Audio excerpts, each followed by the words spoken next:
Welcome everyone back to the Crimson 15 Podcast. I'm your host, Crimson Sin. Be sure to check us out over on Twitter at C15 Podcast.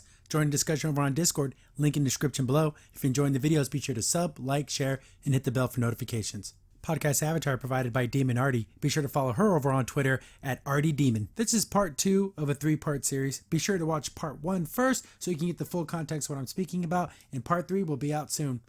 She adds, obviously, we care about the reactions of the fans. No, you don't. You just want positivity. I would love for her to say, you know what? A lot of fans said X, Y, and Z and they didn't like it. And then I went back and I looked at the future stories and I adjusted it because I wanted something that the fans wanted. No. Those words will never leave Noelle's mouth. It was really exciting to see people relating to it and having their own ideas and making their own fan creations. You know what? The fan art is a million times better than the actual show. Again, Demon Artie does amazing She-Ra fan art. I throw a couple pictures in her. Isn't that just absolutely amazing? Wouldn't you wish the show looked like this? Anyways, but I think sometimes the hopes and dreams of the fans, while they create such rich environments of creation, the hopes and dreams of the fans, while they create such rich environments of creation for the fans, I do think sometimes it can be a little bit of a negative thing for creators who are trying to meet expectations while also creating something new. That is a balance. You have your story, you have your idea, but you have to also ebb and flow. Because if you want your show, again, if this is a passion project and you don't even care what if it gets renewed or whatever, that's, I'm doing this the way I want to do it. If you're trying to make something last multiple seasons and have draw with the fans, you kind of have to go back and forth. What they don't do with things like Star Wars and, She-Ra is the best example of doing whatever the hell they want to do and not taking anything from the fans that isn't a positive reaction. I guess they have this thing's broken up into parts. Tough tales. Writing outside of those expectations has allowed this She-Ra series to explore stories that Stevenson believes are important to kids and teens to witness as they're growing up alongside the show. You mean like how Glimmer tells her mom to go kick rocks and go F herself, and my mom grounded me, but I'm going to do what I want to do. Sneaks out of the castle, it's happened multiple times, disobeys her mother, and it's a good thing she did that. It's a good thing she called her mom a coward. It's a wonderful thing she treats her mom like garbage. So those are the wonderful lessons I'm assuming Noelle's talking about. Quote, I felt passionate based on the kind of child that I was. Ding, ding, ding, ding, ding, woo, woo, woo. DEFCON 5, we're at, warning signal. The show is her childhood. That's why Glimmer treats her mom like absolute garbage, because she treated her mom like absolute garbage. Catcher is insanely obsessed with this girl and is willing to kill people and destroy the world because of this girl that she loves, because Noelle probably had these kinds of feelings growing up. So it's a show about her. If you didn't again, I bring this up every time. Adora is who Noelle Stevenson wants to be. Catcher is who Noelle Stevenson actually is. A violent, unhinged, crazy lady. So that's and I felt passionate based on the kind of child that I was. It's an awful, horrible child.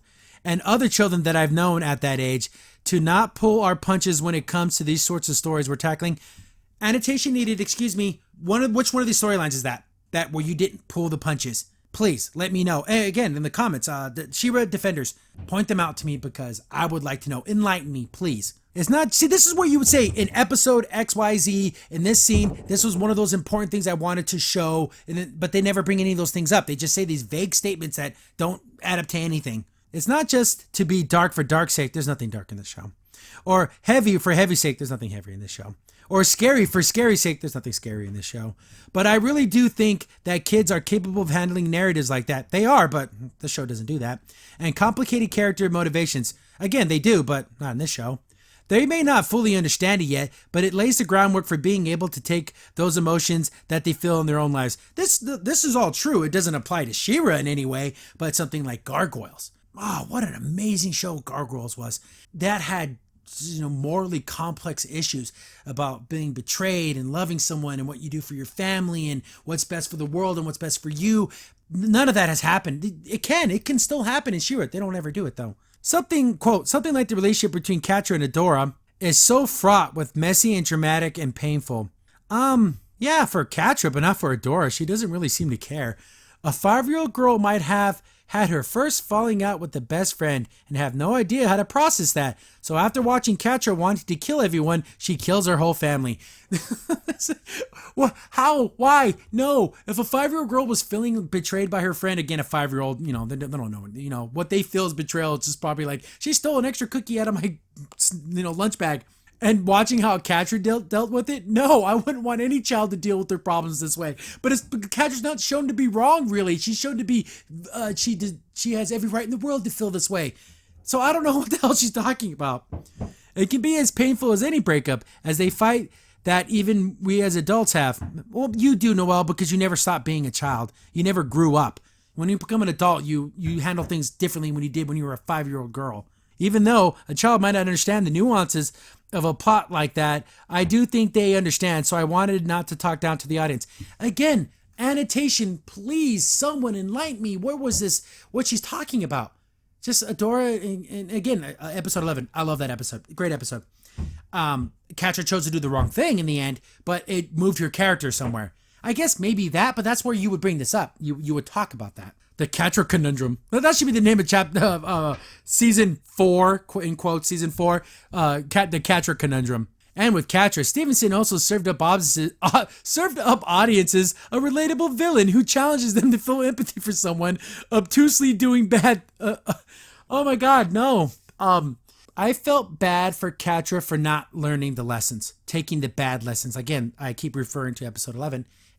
She took the wrong. She saw her younger self, and in the way she looked at herself as a child, instead of using that as a memory of a goodness, of love and caring, where she felt safe and loved, she took it as, oh, that was betrayal. You took the wrong lesson, Catcher. You freaking idiot. I feel bad that you're such an idiot, and I want you to be happy, but damn, girl, you get in your own way. She says there's a type of character that women really, really relate to. A crazy person? How condescending is that? Hey, ladies, could you identify with a woman who broke up with her girlfriend and wants to kill everyone in the world because of it? And when she even knew that's what's happening, didn't care? I'm glad. I hope all the women are really relatable to that. Ridiculous. They really relate to. And a lot of times it's a villain or an anti-hero, because I think they portray emotions that women don't feel like we necessarily always able to express.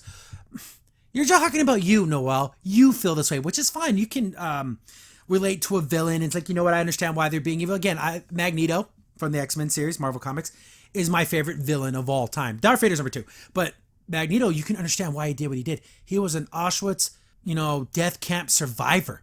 There's a reason why he hates humanity. The things they made him do and the things he suffered through, you understand why he hates humans. But at the same time, he does wrong things. And I can't excuse the actions he takes that end up hurting and killing a lot of people. I don't necessarily, I can understand his pain. I don't necessarily identify it because I never went through anything like that. But so ladies out there, let me know, do you identify with the crazy person? An absolutely out of her mind 16-year-old girl? Again, Noelle, this is who she is. She is Catcher. At least not in a society acceptable type of ways, though, and those feelings are sometimes ugly, messy, and scary. It's so cathartic to see them play out, and the way I approached the show was to really treat the villain like a dual protagonist. She's going through a lot of the same things that our heroes are going through. Obviously, Catcher's goal is not the one we're rooting for them to succeed at, but the people, we want them to make the right decisions. We want them to become better people. I agree with that. I want Catcher to be a better person after season 3. She was probably, that's the football terminology, because, okay, on the path to redemption and being a good person. Up to season 3, Catcher was on the 50-yard line. She had half a field to go. She is in another country to get back to where she was. She tried to it's not even genocide. This is beyond that. This is planet ending, killing billions. There's a lot to come back from Catcher. I don't know if it's even possible, but she can't find good now. Unless she dies in her redemption. That's the only way it's going to probably happen. Crimson Saint here. Thanks for watching the video. If you're enjoying the content, be sure to sub, like, share, and hit the bell for notifications so you don't miss a single upload. If you have any tips or story ideas, hit us up on Twitter at C15 Podcast, or better yet, join our Discord server, link in the description below.